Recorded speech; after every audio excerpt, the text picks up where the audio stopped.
खाड़ी देशों का आसमान एक बार फिर धमाकों से दहला है। संयुक्त अरब अमीरात यानी यूएई, बहरीन और कुवैत, जो कभी अपनी चकाचौंध और आर्थिक स्थिरता के लिए जाने जाते थे, आज ईरान और अमेरिका इजराइल के बीच छिड़ी एक भीषण शैडो वॉर का अखाड़ा बन चुके हैं।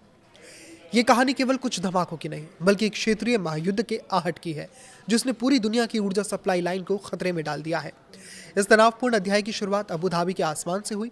बोरुस पेट्रोकेमिकल्स प्लांट, जो यूएई की आर्थिक रीढ़ का एक अहम हिस्सा है, वहां अचानक हवाई हमलों का सायरन गूंज उठा। अबू धाबी के एयर डिफेंस फोर्स ने मुस्तैदी दिखाते हुए एक बड़े एयर स्ट्राइक को हवा में ही ध्वस्त कर दिया।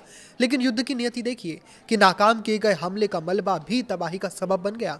गिरते हुए मलबे ने प्लांट के कई हिस्सों को आग की लपटों में झोंक दिया। आसमान में काला धुआं फैल गया और प्रशासन को सुरक्षा के मद्देनजर पूरा काम ठप करना पड़ा। मीडिया ऑफिस ने लोगों से संयम बरतने और अफवाहों के डिजिटल वायरस से बचने की अपील की है, क्योंकि पैनिक फैलाना भी इस मनोवैज्ञानिक युद्ध का यानी साइकोलॉजिकल वॉरफेयर का एक अहम हिस्सा है। तबाही का यह सिलसिला यही नहीं थमा। बहरीन, जो अपनी रणनीतिक स्थिति के लिए जाना जाता है, वहां की गल्फ पेट्रोकेमिकल इंडस्ट्रीज कंपनी के ऑपरेशनल यूनिट्स पर ईरानी ड्रोनों ने अंधेरे का फायदा उठाकर हमला किया। ड्रोन की भिनभिनाहट के साथ ही वहां की यूनिट्स आग के गोलों में तब्दील हो गई। हालांकि बहरीन की रेस्क्यू टीमों ने जाबाजी दिखाते हुए आग पर काबू पा लिया, लेकिन इन हमलों ने साफ कर दिया है कि खाड़ी का कोई भी कोना अब सुरक्षित नहीं है। ये हमले केवल इमारतों पे नहीं, बल्कि उन देशों के आत्मविश्वास पर ये थे जो खुद को अभेद्य समझते थे। लेकिन इससे भयावह मंजर कुवैत में देखने को मिला। कुवैत इस समय ईरान के गुस्से का मुख्य केंद्र बना हुआ है। पिछले कुछ दिनों से जारी हमलों ने कुवैत की जीवन रेखा यानी उसके बिजली और पानी के डिसैलिनेशन प्लांट को निशाना बनाया है। रेगिस्तानी मुल्क में पानी और बिजली पर हमला करने का मतलब है जनजीवन को घुटनों पर लाना। कुवैत पेट्रोलियम कॉरपोरेशन के शुवैख ऑयल सेक्टर में लगी आग की लपटें इतनी ऊंची थी कि उन्हें कई किलोमीटर दूर से देखा जा सकता था।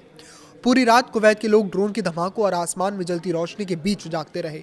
इस पूरे फसाद की जड़ 28 फरवरी के उस दिन में छिपी है, जब अमेरिका और इजराइल ने मिलकर ईरान के खिलाफ एक बड़ा सैन्य अभियान छेड़ा था। ईरान, जो अब घायल शेर की तरह बर्ताव कर रहा है, सीधे अमेरिका से टकराने के बजाय उन खाड़ी देशों को निशाना बना रहा है जहां अमेरिकी सैन्य बेस मौजूद है।